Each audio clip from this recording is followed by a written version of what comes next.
Good morning, everyone. My name is Josh Blaylock, and this is the Skype for Business Recap, episode number 4. That marks a whole month now. A whole month I've survived getting this show cranked out every Friday and keeping track of what's going on each week, and I'm having a blast with it. This is a good time. You guys have been good to me on the views. I'm not, a smash hit or viral by any means, but I'm having a fun time doing this, and there are a good number of you that looks like you're finding it beneficial and giving me some good feedback. On that feedback note, if you've got anything that you want to throw out there that you think would make this a better show or that would help clean it up, please let me know. Send me an email, josh@msucguy.com. Drop a comment on the video on YouTube or drop some comment on my blog. Any of those would be a great way to get in touch with me, and I am way open to feedback and want to make this better. So don't hold back, please. A couple things that I am working on. I've had a few requests for audio only, and that's just something I hadn't initially thought about. However, from talking to some people, it seems like there's actually a good number of people that follow audio only podcasts as opposed to the actual video.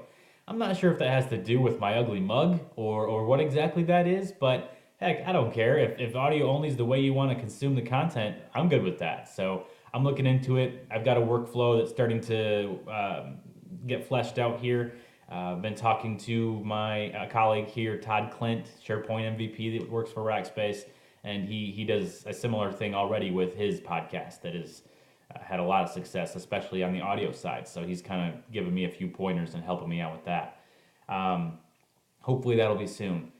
The audio itself is a little bit cruddy. I don't have a very good audio setup at this point, and I went to a couple local computer stores to try to find a good quality USB pluggable mic that I can use for these.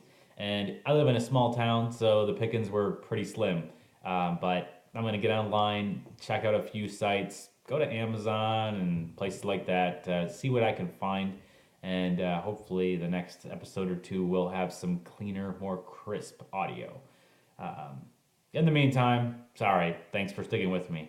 And then again, one of these days, once I get some higher bandwidth going on in here, if I can find a provider that has higher bandwidth for my house location, then we'll get this on a live stream and we can get maybe some viewer participation as we go along. So those are things up ahead in the plans, in the works, just not here yet. All right. I've got a few things I want to touch on this week. We'll try to keep them all short and sweet as usual. This is just supposed to be a quick, hey, here's what happened in UC this week or Skype for Business specifically. But first, I'm going to chat a little bit about server-side conversation history, which is new for Skype for Business. That's not exactly new this week, but I've kind of got an ask that I want to throw out there of you guys, so bear with me on that one. After that, we're going to move on to the MVP Summit that happened in Seattle.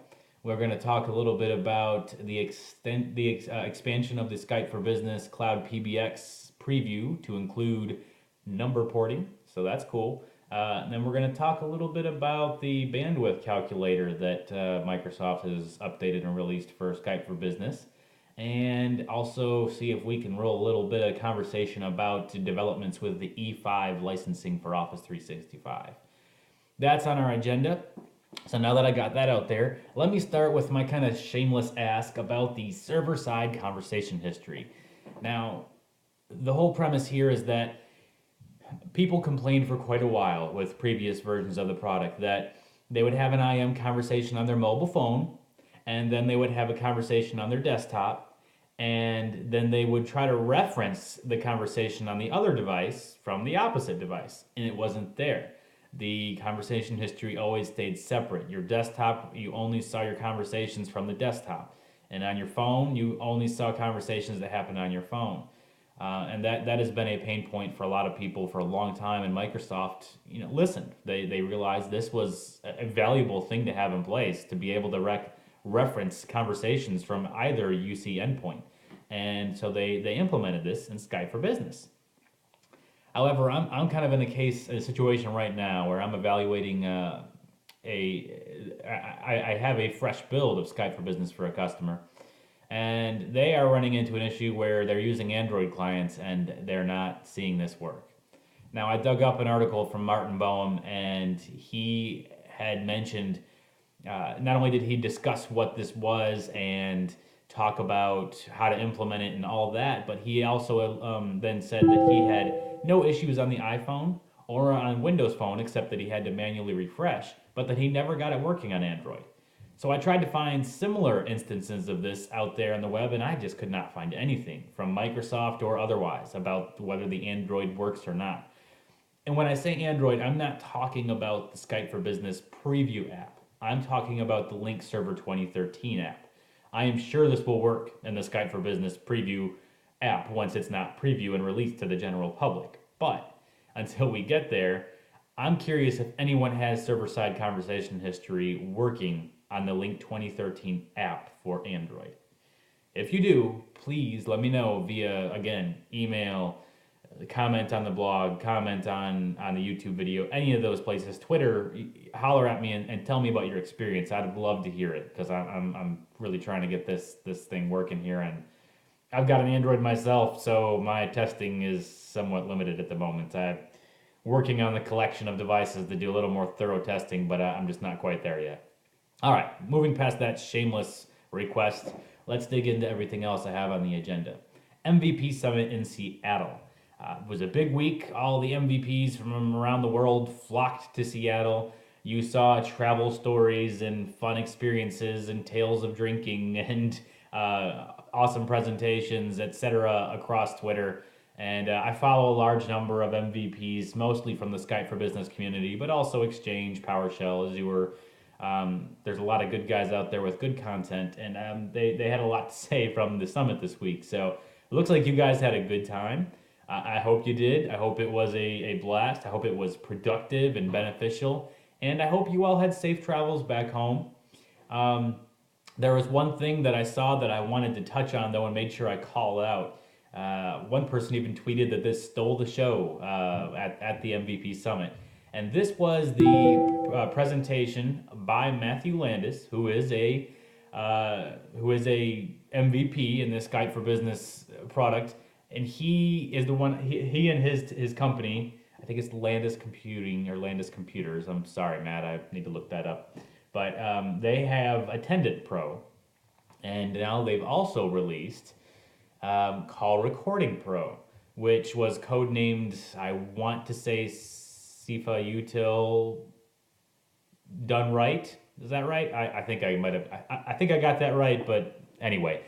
The finished product here is called Call Recording Pro, and this is a sweet product. It is a client-side installation, 1 minute install, no server-side installation needed.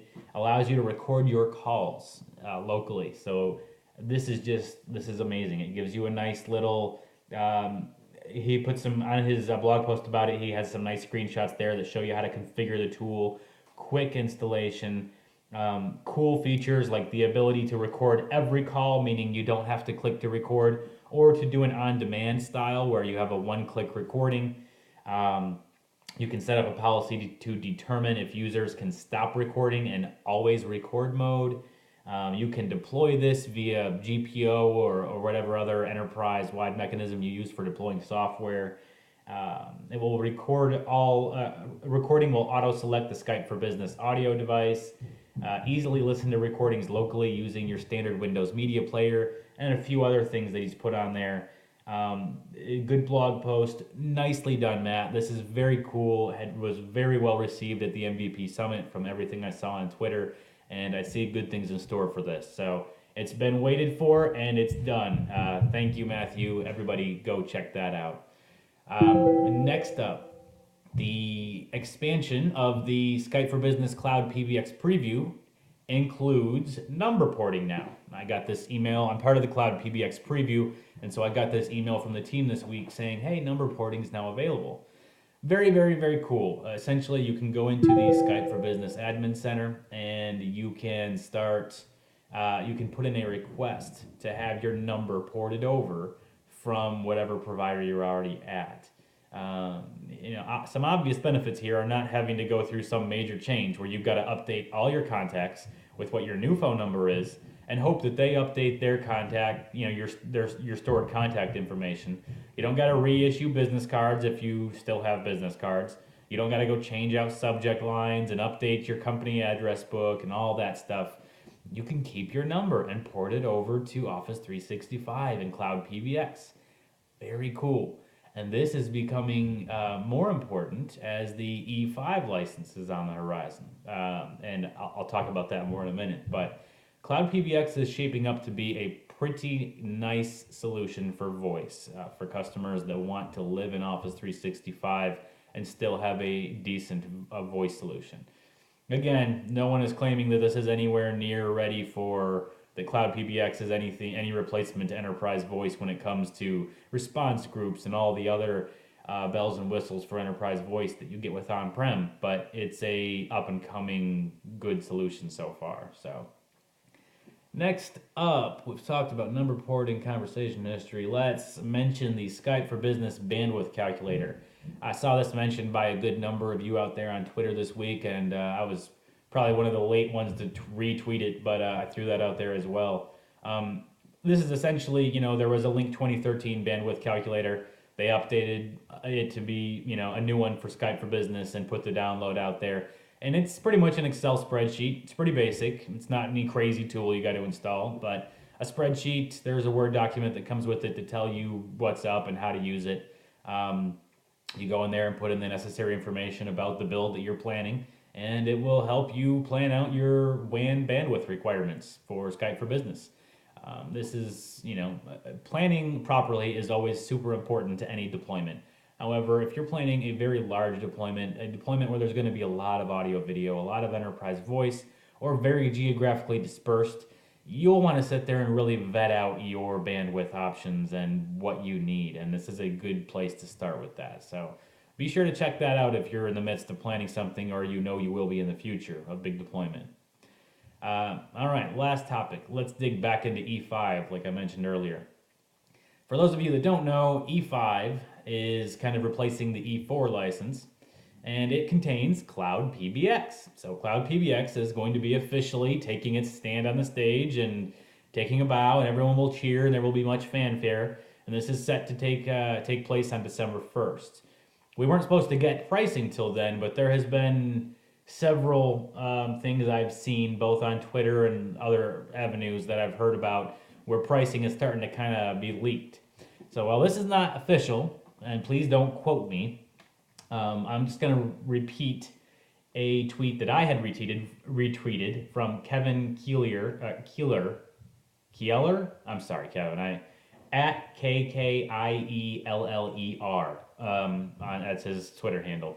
But he had put out there that at $35 a month, O365 E5 includes PSTN conferencing, plus $12 a month for a DID and PSTN calling domestically, and then another $12 a month for international calls. So essentially, you can have your Cloud PBX with PSTN conferencing at $35 a month. Then if you need DIDs on top of that, you're going to have to pay another $12 a month for those DIDs. And then PSTN calling internationally is going to be another $12 a month.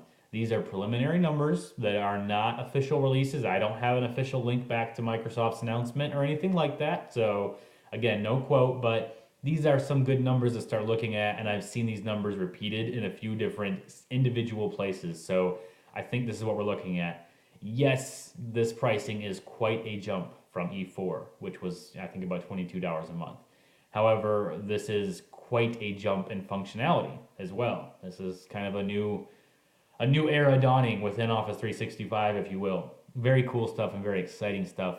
December 1st is just a few weeks away. So don't waste too much time trying to figure out how your organization is going to take advantage of this, or if you are a hosting provider, what you're going to do to bring this to your customers in a meaningful and powerful way. Well, that is a wrap. I don't want to go too much longer. Thank you guys for tuning in again on this Friday. I hope that you will all tune in next Friday. You guys have been good to me on my numbers, and I hope that we'll grow this thing and turn this into something better as time goes on. Again, feedback is not only welcomed, but greatly desired. Please let me know what you think. Let me know how I can make this better. Let me know what would keep you engaged longer or make you want to watch more. I'm all about trying to make this the best resource that I can for the community to catch up on what's evolved in the product during the week. So without any further yakking, I'm going to sign off. Thank you guys. It's been a pleasure. You have a great weekend, and I will see you next week. And all you MVPs, rest it off, safe travels, and hope you're ready for a new fresh week back from Seattle next week.